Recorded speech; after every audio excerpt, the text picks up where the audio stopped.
Hello, നമസ്കാരം. ആ D D M ഇപ്പം ഔദ്യോഗിക സ്ഥാനത്തിരിക്കുന്ന എല്ലാ ആളിനെയും മാറ്റുക. മാറ്റിയില്ലെങ്കിൽ അതിന്റെ സ്വഭാവം നടന്നത്. എല്ലാ ആളിനെയും മാറ്റുക. എയർ ക്യാമ്പ് എന്ന് പറയുമ്പം സ്വാഭാവികമായി അത് അവർക്കറിയാമല്ലോ. അവർ കുറെ പ്രാവശ്യമായിട്ട് നിൽക്കുന്ന ടീമാണ്. പുതിയതായിട്ട് വരുന്ന ടീമല്ലല്ലോ. ആ അങ്ങനെ പുതിയതായിട്ട് വരുന്ന ടീമല്ല. സ്വാഭാവികമായി അവർക്ക് കൃത്യമായിട്ട് അറിയാം ഏത് ഇതങ്ങനെയാണ്. പിന്നെ കുറേ ആൾക്കാരെയൊക്കെ വിളിച്ചു വരുത്തിട്ട് ആവശ്യമൊന്നുമില്ലല്ലോ. ഏത് തസ്തികയിൽ ഇരിക്കുകയാണോ അവർക്ക് സ്ഥാനസരണം ഉണ്ടാവും. അപ്പോൾ ആ തസ്തിക എന്ന് പറഞ്ഞാൽ അവർ സ്വാഭാവികമായി അസോസിയേഷനെ മറ്റ് അസോസിയേഷനെ ഇതാക്കി നിൽക്കുന്നതാണ്. അപ്പം ഫസ്റ്റ് ഇവിടെ നമ്മളിവിടെ എയർ ക്യാമ്പാണ്. എയർ ക്യാമ്പിൽ ഇരിക്കുന്ന ഏത് തസ്തികയിൽ ഇരിക്കുന്ന ആളും ആക്റ്റീവ് ഡ്യൂട്ടി എടുക്കണം. Note the point. Active duty എടുക്കണം. ഇന്നല്ലെങ്കിൽ നാളെ 1, 2, 3, 4 അവർ ആക്റ്റീവ് ഡ്യൂട്ടിയിൽ പോകും. ബാക്കിയുള്ള ആൾക്കാരെ കൃത്യമായിട്ട് കൈകാര്യം ചെയ്യും. ഓക്കെ.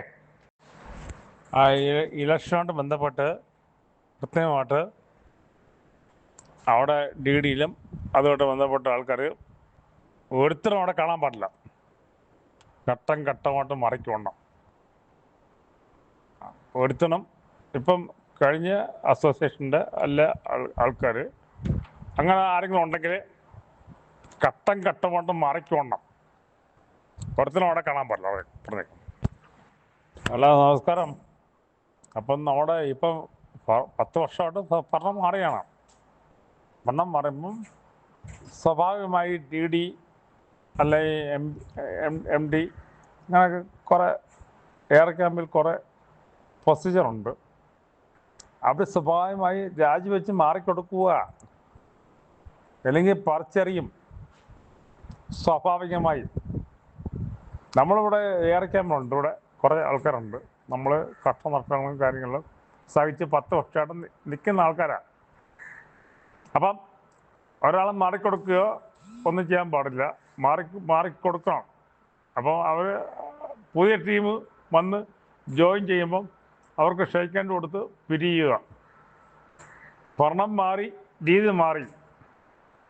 ഇനി ഒരുത്തരും ഇവിടെ ശബ്ദിക്കത്തില്ല കേട്ടോ.